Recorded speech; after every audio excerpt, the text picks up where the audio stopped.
Good evening everyone, and welcome back to my Let's Talk series. And in this episode we undertake the task of discussing the second part of Dead Space with chapters 5 to 8. As to take up no more of your time and begin the episode. Chapter 5 begins just like each and every chapter. Isaac leaving the tram with contact from Hammond or Kendra, with Kendra contacting you this time. She informs you that the chemicals that you need are in the chemistry lab and that she will hack the doors once you get there. As you walk the hallway towards the hub area, the lighting has become much darker and sinister, and you feel this upon as you enter and hear a chilling whisper from within the walls of the Ishimura from an unknown entity. It says, "You can't stand in the way of God's plan, the natural order. Are you blind like the rest?" This eerie voice leaves an uncertainty in your mind along with the information from Kendra that the door locks have been reprogrammed on the medical deck only recently, and that you are not alone after all, and that someone doesn't want you on this part of the ship. But of course, with the crew of 1,332, there could be no way that every single one could have been slaughtered. Could they? Lurkers now prowl the corridor where the headbanging man is situated. They can be easily taken care of at this stage of your game, but a few challenges arise which are brand new in the next area that also has seen more significant changes. A new enemy which I had alluded to in part 1 has made its presence known. A guardian blocks your path towards the chemicals. The guardians are a variety of sessile necromorphs. They are anchored to the walls, their flesh fused together with the corruption. As a result, they cannot actively hunt or prey. It serves as, true to their name, guardians to areas important to the infestation, or simply as hindrances that Isaac must clear in order to proceed. While they are immobile and do not have any visible repurposed limbs, they are very much capable of killing anything that draws near instantly, striking the victim with a lethal sight-tipped appendage made from the host's intestines. They are extremely vulnerable to fire and can be easily taken out with a nearby fire canister without having to waste any ammo or your own limbs for that matter. With the area having become much more damaged and dangerous since your last visit, Kendra contacts you to let you know that you are nearing the chemistry station, and once you grab the chemicals, you are also going to need some DNA samples of the alien tissue, which she will search the records for. The door that you passed earlier in the chapter is now open, thanks to that person who unlocked all the doors, and is in fact an elevator which you take down to an unknown area where you discovered an audio log of someone named Dr. Callus Mercer, who has secured a live subject to test and validate his tissue regeneration theory on. He proceeds with informing you that his subject is resting and trusts the doctor and puts his life in his hands. He knows his part in all of this and what he is doing, and that he has the subject's forehead swabbed clean and marked to create a passage to insert the sample tissue into, with a drilling sound on skull and screaming of please to stop. Once inside the chemical lab, you notice two bodies within tall incubator chambers, one normal, although ravaged and deceased human, and then an unruly looking mutated form of what must have been once the man that Mercer infected on the audio log. You calm your nerves and finish your mission of grabbing the chemicals when suddenly one of the protective shutters on the window slide open to reveal Dr. Callus Mercer. He gives you a speech on why you are still going and not giving up, about how that we as a species once had hope and that he's the only one who sees that we have died out a long time ago and that we just haven't accepted it yet. He tells you to stop running, stop your struggle, and then utters the iconic line, "Our future, your future, the future of our race ends here," and then unleashes his greatest creation upon you. The camera pans around to show the mutated creature bursting from its chamber with only one goal within its mind: to destroy you. This creature is much more different to the other necromorphs that you've encountered. It is much faster, agile, and once you're able to rip its limbs off, it only begins to regenerate each and every single one. Kendra connects in a panic to warn you that you cannot kill it, that is going to just keep regenerating and just to get out. Kendra unlocks the door and you run as fast as you possibly can back towards the tram.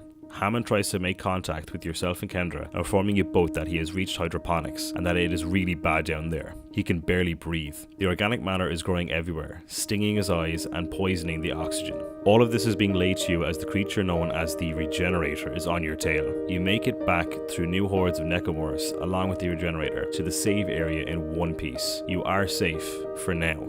Kendra tells you to search for a DNA sample of the growth. According to lab reports, there's an inert sample stored in the ICU and that Dr. Mercer was doing intense research on it and that she cannot make contact with Hammond, only static.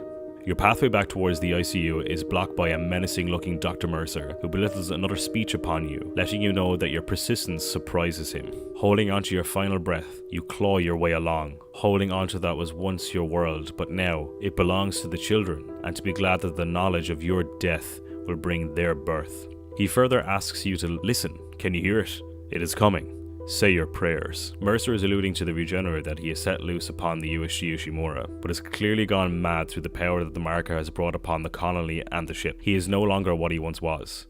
Mercer leaves quietly to leave you to your fate. The room that he was just in, where no enemies had been before, has suddenly become overrun with them, along with the regenerator. This room is one of the much tougher rooms near halfway through the game. It brings a great challenge to see if you are capable of keeping up with the necromorphs that you have slain before, with the added pressure of the regenerator breathing down your neck. As you cut down numerous necromorphs and try to keep the regenerator at bay, you try to make your way through the door, but it won't activate, so you must continue dismembering necromorphs to survive. The regenerator can be kept at arm's length by taking out its legs, then its arms, and then shooting it with stasis to slow down the regeneration time. Keep repeating these steps whilst also watching the other enemies on your tail until Kendra tells you that someone keeps shutting down the door protocol and that she has bypassed the system to let you escape. The nightmare continues to get worse as yet another guardian is blocking your path, but yet another well-placed flame canister takes care of it with ease. You make a right turn to walk down to the beds along the end of the ward, where a woman who looks just like the woman who sliced her throat earlier is weeping for a body on the floor next to a gurney. She cannot be interacted with and seems to have completely lost her mind as she completely ignores your presence. The search brings you to Dr. Mercer's humble office, where several amounts of severed body parts are placed within jars and the office walls are littered with unitology and symbols of the marker. You pick up an audio log of Mercer speaking about the progress of his regenerator and of how Dr. Kine would surely disapprove, but Mercer does not anticipate that issue, as Dr. Kine is busying himself with the marker and reveals that Kine has also succumbed to the same dementia that afflicted the colony and that he has recently spoken with his wife, Amelia, but she is in fact has been dead for several years. The regenerator grumbles in the background, reminding you that you are still not out of the woods yet. You add the 9797 sample to the chemical compound with the final mixing required. Kendra contacts you with relief, but is immediately cut off by an intercepting Callus Mercer, who tells you to embrace your own extinction and cuts off the life support to your section of the ship. Kendra is bewildered in who that was and lets you know that she is being locked out of the life support systems and that the air has been vacuumed into space and that you can bring the oxygen back online in the security station, but you don't have much time. Dozens and dozens of tiny enemies known as the Swarm try to live up to their name but can be taken out handily with a flamethrower or even some stasis and a mine from the line gun, with possibly only a few left after to be easily taken care of. With the added pressure of your air being timed, the medroom with the regenerator has become much more daunting as several pregnants have also made the way in to stop you. It is best to try and run past these enemies by simply avoiding them or shoot them with some stasis and then run by. You reactivate the oxygen back at the security station where Kendra informs you that everything that you need to destroy whatever it is in hydroponics and to hurry when Hammond manages to cut through, asking you to hurry as it becomes much harder to breathe and you lose contact. Kendra continues to scan for his location as you go forward with trying to get the compound mixed. As you make way back to the chem lab, Kendra gives you more intel on what is in hydroponics. A survivor's report says that a massive creature entered the hydroponics deck from outside the ship, and that is when the air quality started draining. The survivors called it the Leviathan. As you mix the compound, Kendra worries for Hammond, and Mercer once again contacts your rig, admiring your spirit, and that you should not spurn the hive mind's offerings, and that you deserve to witness that at last. Mercer comments on a hive mind within the colony. Is this what started it all? Is the hive mind what controls the necromorphs and forces them to attack whatever moves? These thoughts leave your mind as you must get to hydroponics, as the more pressing matter is at hand, which is the Leviathan. But as you feel that this may be the end of the chapter and you can freely challenge the Leviathan, you have one last challenge before you can continue. You enter what can be only described as a cryogenic room, where specimens are frozen to be examined at a later point. Mercer is of course safe behind glass, where he hopes now that you will understand and that the work that he has done must continue, and he shall serve as the catalyst to the salvation of our species. The necromorphs that he has cryogenically frozen will go back to Earth with himself and spread their divine glory across the entire planet, and he will leave you here with his creation and to embrace the inevitable. The regenerator appears for a final showdown in this boss battle. You must lure it into the chamber within the center of the room, stasis it, and then run to where Mercer was situated and activate the freezing process. This all must be done as several other lurkers make their presence known to try and stop you from succeeding, but once you have the regenerator locked within its icy prison and the other necromorphs at bay, you can make your way to taking down the much larger threat. Kendra overrides Mercer's lockdown and sends you coordinates to a secondary tram station located nearby to make your way to hydroponics. An audio log from Elizabeth Cross awaits you as you make your first steps onto hydroponics deck, where Cross has been denied flight to the colony on Aegis 7 after a surplus of flora. She wants to know her opposition to the order and is aiming to help the people on the colony, and denying them the surplus won't achieve anything. You discover Hammond lying on the ground near some plant life after a short elevator ride, where he is glad to see you in one piece and to keep your helmet on as the air is rotten, and that he took one look at the Leviathan and that it is huge. It showed itself in food storage, and that the crew who are on this deck are what is poisoning the air. They have been transformed, bloated and swollen and need to be taken out. Kendra contacts Hammond as he's warning you about the deck, where Kendra warns Hammond to get to cleaner air and reinforces what Hammond has said about the Leviathan. This was another case of how the mechanics of the game and world work together that I liked. Kendra is only contacting Hammond and not Isaac directly, and you can walk around Hammond and see the projection of Kendra in front of him, which I thought was an excellent touch to keep you fully immersed within the world. You enter another hub area where Kendra informs you that you need to destroy the pods to bring air quality back up, and then you can go through the door to food storage to use the poison on the Leviathan. Kendra contacts you once again very shortly after her last message, saying that she should be glad that Hammond is alive, but she still doesn't trust him and that she believes that he is hiding something about the marker. As you make your way up another elevator, eviscerating enemies on the way, you enter into a large room filled to the brim with plant life, but the plant life is not the only other living beings in this room. Lurking in the shadows are numerous amounts of necromorphs watching your every move. The access point for each area is through the elevator situated within the center of the room, and this is the best way to avoid enemies if you need to think and conserve armor and health. They mainly stay situated on the first floor, but can be taken out easily upon return. Once all of the enemies have been taken care of, you can hear slight wheezing, but it's not like of any enemy you've encountered, and it isn't seeking you out. You follow your waypoint to find a poor soul who has been mutated to have his lungs situated upon their back and is exhaling poisonous gases, which is exactly what Kendra was talking about. The easiest way to take these souls out will be to curb stomp them to retain ammo, but be ready once it has been killed. The rest of the necromorphs do not approve of your advancements. You must rid this deck of all of the toxic necromorphs, known simply as Weezers. Nicole continues her contact with you and your urgency to find her before it is all too late, which brings you into another room filled with bodies similar to the room with the gravity plates uncovered. You must take out each individual body before you take out the Weezer, as an infector will burst through and create a much larger challenge for you to overcome. Once you take out the infectors and any bodies that have been reanimated, your journey to kill the Weezers brings you to a long hallway which introduces you to a new enemy type known as the Exploder. It is a specialized form of necromorph that act as suicide bombers. Their most prominent feature is the large glowing pustule attached to their left arm, which is filled with a highly explosive chemical substance. You come across 4 exploders trying to take you down before you reach the next area. If you let them get too close to you, they will detonate their bombs by slamming them into Isaac, trying to destroy him, limb from limb. Keep them at a good distance, as you can shoot their bombs to make them explode instantly, which can also be take out others next to them, or to sever their bombs from their bodies, as you can then use kinesis and shoot the bombs directly back at them to your advantage.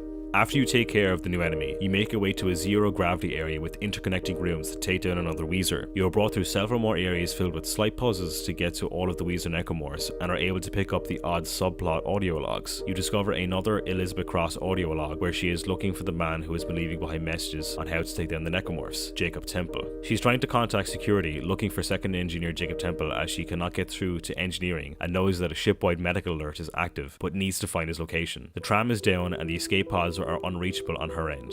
These audio logs were always fascinating, as they built the story and world of Dead Space with each passing discovery. You always felt that with each and every audio log or file, that you were not long on the ship after this massacre has happened. You feel much more a part of what is going on and discover more of what happened to the crew with each and every entry. It made the story much richer, and as you went out of your way to find each and every audio and written log, more info of the story was given to you, and it made the story way more enjoyable. You traverse through a fire section which can easily go wrong, back to the area with the door to food storage to make your way through to the next area of hydroponics, where a text log from Cross is laying where she writes about the speed of how the bacteria reproduces, and her discoveries are quite alarming. A guardian awaits you immediately through the next doorway, but with your prior knowledge on how to beat them, you make quick work of it. The guardian Guardian is the least of your worries, because if you are not fully prepared, a brute is awaiting you in the area with the Weezer trying to stop you. Take down the brute and you may proceed with the termination of the Weezer infestation. The Leviathan has other ideas and tries to take you down to the depths with it unless you are quick on the draw and take out the tentacle that has attacked you. These parts always caught me off guard and I never felt prepared at all for it, which worked well and always made me make sure that I was always on my game for the future and for future playthroughs and installments of the franchise. Another audio log is discovered where Jacob Temple did make it down to hydroponics to help Elizabeth Cross after hearing her request, but alas, she is not there along with anybody at all for that matter. Temple decides to head to the mining deck as it is one of the areas that he has not checked. You finally reach another Weezer through a series of interconnecting rooms similar to the ones from earlier, but this is much more organic matter along with other hazards such as electricity and lurkers with the odd young guardian you can take out if you wish.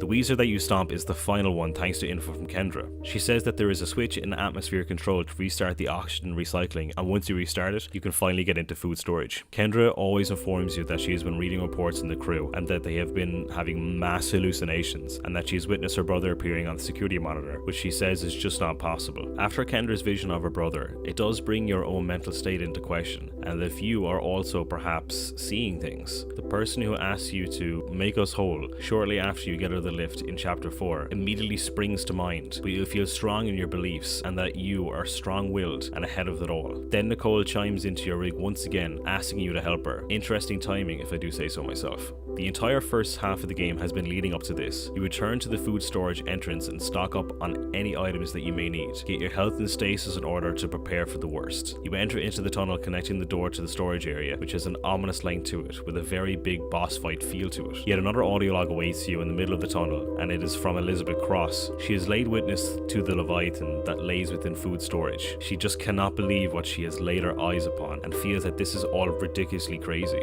She is headed to the mining deck as she has heard that is where survivors are gathering and tells Jacob that she will wait for him there. The door to food storage is incredibly overgrown and impenetrable, but you have finally gathered enough ingredients to inject the storage area system with poison, but the poison was to take down the entire Leviathan, as Kendra informs you that it just wasn't strong enough and that it is still alive and has ordered you to go and kill it before it contaminates the entire ship. You unlock the door, it descends and the lights flicker. The lighting of the area completely changes and the atmosphere jumps. You know that this won't be just any type of boss. You already know by the sheer size of where you are that this will not be easy. You take your first steps within the circular chamber. Bodies are floating in 0G. Fire canisters along with item boxes floating alongside them. Your first steps and discovery of the area are quickly cut short when you alert the Leviathan to your presence, and a fight of epic proportions ensues. 3 large tentacles, the same as what has been grabbing you since the beginning, protrude from the organism from the back of the chamber with a mouth within the center of the 3. You must use the 0G to your advantage to jump and escape the tentacles from slamming the ground, rotating and dismembering yourself. The Leviathan shoots several pods at you in between its tentacle attacks, similar to the brutes, and can also be caught and thrown back, which does help with damage and ammo conservation. You must repeat these processes until all of the tentacles have been destroyed and take out the pustule within its mouth. A lot of ammo can be used within this fight, as seen with my own gameplay here, but this fight can be easily done with the pulse rifle as it has distance and precision and has a quicker fire rate, but this fight can be done with a decent amount of ammo and patience. I always feel that using the environment helped me with the shooting pods, in that I could run around the tunnel thanks to the 0G and avoid pods as much as possible. Upon the defeat of the Leviathan, you receive word from Kendra that the oxygen levels are returning to normal and tries to contact Hammond to see if he is okay, but she cannot get in contact with his rig. She immediately writes Hammond off and asks you to send an SOS beacon that she has found on the mining deck and to activate it and to be able to send out a distress call. She fears for how long that she can hold on for. Her sanity seems to be waning with the trauma that has been inflicted upon us on the discovery of the ship.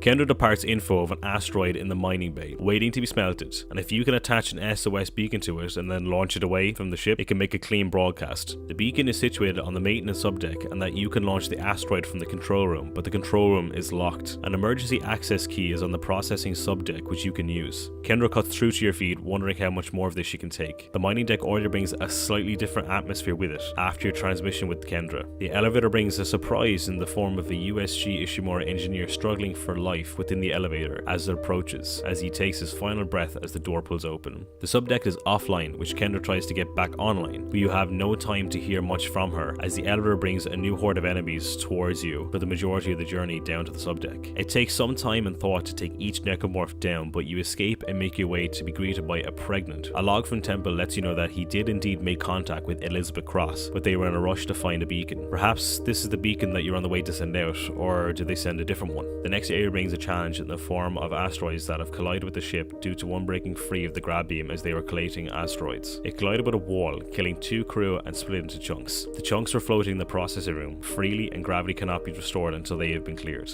The goal of the processing room is to use your kinesis gun to grab each and every individual asteroid and shoot them into the gravity beam so that they will be destroyed, but with each anomaly being destroyed, it awakens the necromorphs in the surrounding vents, who emerge to put a stop to your success, but can be easily taken down with your powered up tools and some gravity jumps to safer areas of the room to take note of each enemy to get a good view on them to take them out. Once you manage to destroy each and every asteroid chunk, you activate the gravity by using the control panel, which brings up walkways along the walls so you can reach the control room, but with the activation of the gravity brings the necromorphs that do not do particularly well in free floating zero gravity. This is one of the bigger challenges that I remember from my first playthrough, and can even be tough now with each and every separate playthrough since. Many different necromorph types try to make their way towards your being to eliminate you, with the toughest enemies being the exploder and pregnant varieties, which can spell disaster if not approached correctly, due to the exploder's pulsating sac detonating near you if you were not careful enough, with a wrong shot to the pregnant stomach, which could bring the horde or lurkers. The necromorphs come from front and back, which puts you off of your game, as you've always been able to run to another area of the room if you are stuck to reset yourself and to take out the enemy in another way. But here you are cordoned off and isolated along the walkway. After a hellish fight, which seems never ending, you make your way to the next room and manage to grab the key. Kendra is happy with your retrieval and says with the master key you can gain access to the control room, and to not forget to attach the beacon first. She has read another report on the colonists' dementia. It seemed to start after they had removed the marker from the planet.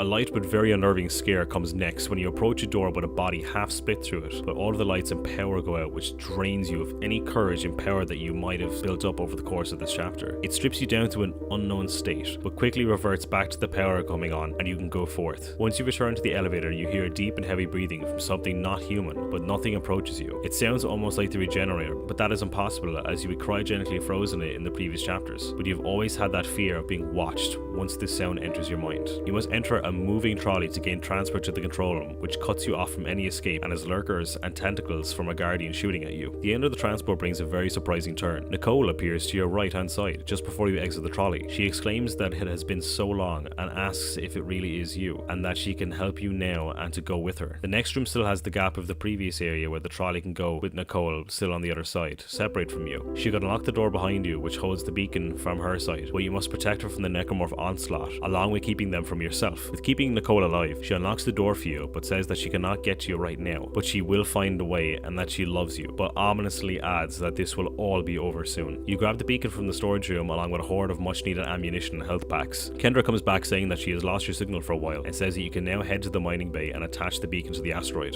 She says that she has been running trajectory calculations, and if you launch soon, there is a good chance that the asteroid can reach a safe distance to begin transmitting. There is still no sign of Hammond, and that with his state, she cannot imagine that he is still alive.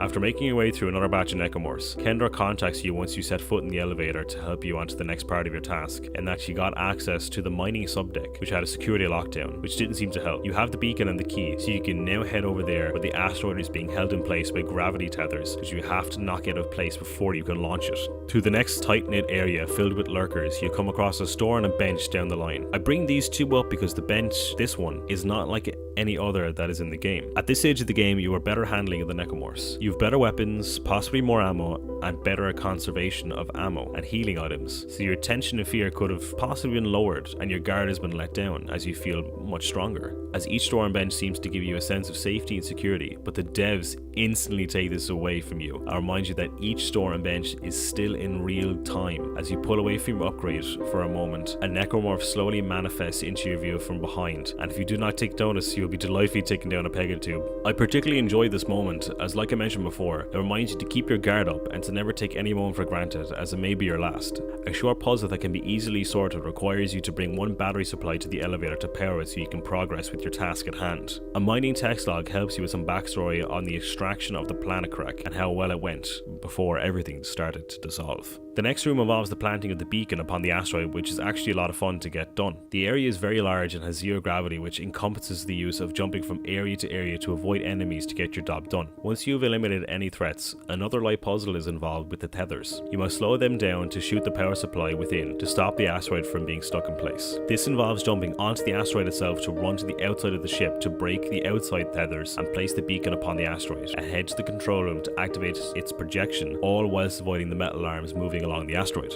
You must take the battery supply back to the elevator which you removed it from, but through certain amount of flames that are engulfing the upper area. You send the beacon into orbit with Kendra mentioning that she hopes that somebody is listening while she positions the array receiver, and she says that she saw her brother again and that he waved at her like nothing was wrong, showing her slow mental descension into obscurity. The comms array receiver is not responding, and Kendra asks you to head back to the bridge to try and get the array online, or else you cannot get any signals from anyone responding to the beacon. A short but intense battle with several necromorphs, including some enhanced slashers, begins once you finish talking to Kendra. Once you defeat these enemies, you make your way through the fire and the flames to reach the elevator and bring yourself back to the tram to end chapter 7. Your return to the bridge is brought with good news. Kendra informs you that a military ship called the USM Valor has just shocked in and wonders what it is doing out there, but that it must have gotten your distress call. Unfortunately, you cannot talk to them yet until the comms array has been fixed, so Kendra will hack the door to communications for you to get in there and find the comms control station. Your presence on the bridge brings with it exploders and several enhanced necromorphs for you to take care of, and once you do, you make your way up to the elevator to the comms room. Your contract with Kendra is continued with her letting you know that the door to communications is open and that she has been getting some weird feedback spikes in the local comms, and she feels that someone is listening to you both, so be careful. 2 guardians block your way to the comms room, which can be easily taken down along with their spawns. The door that they were guarding brings you to one of my most feared enemies within the game, the Divider. Dividers are tall,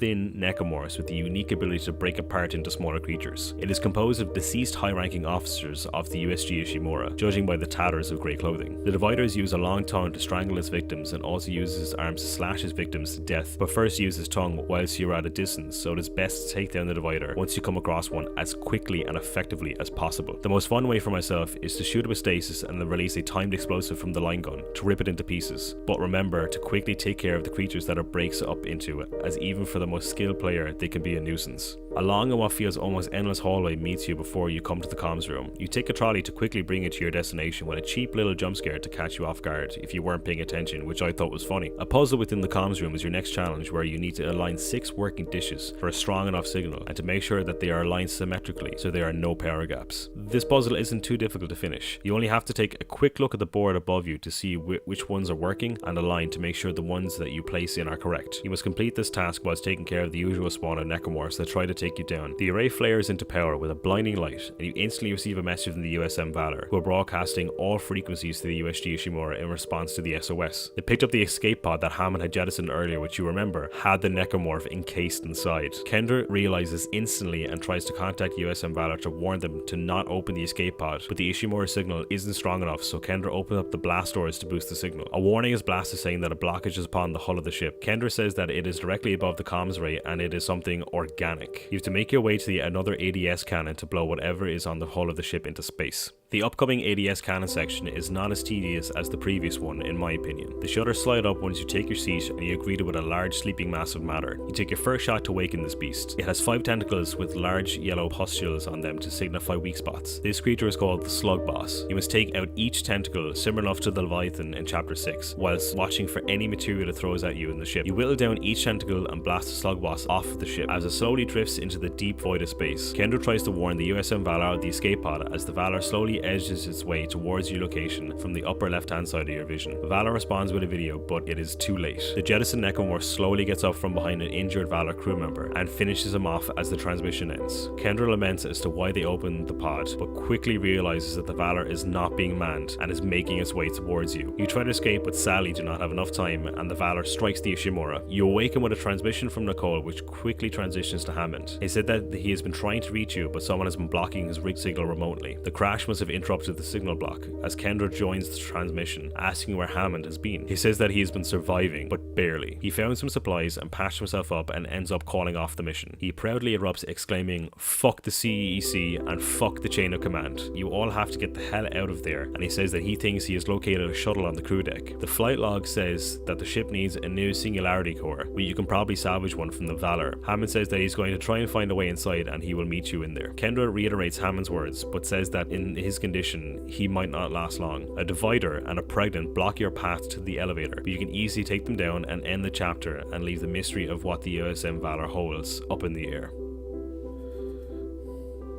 Thank you all for taking the time to watch the second part of my Let's Talk Dead Space series. Leave a like, comment and share it around to any of your fellow Dead Space and horror fans. Subscribe to stick around for part 3 coming soon and more content for 2019. Thank you all so much, and as always, Ultimate be praised.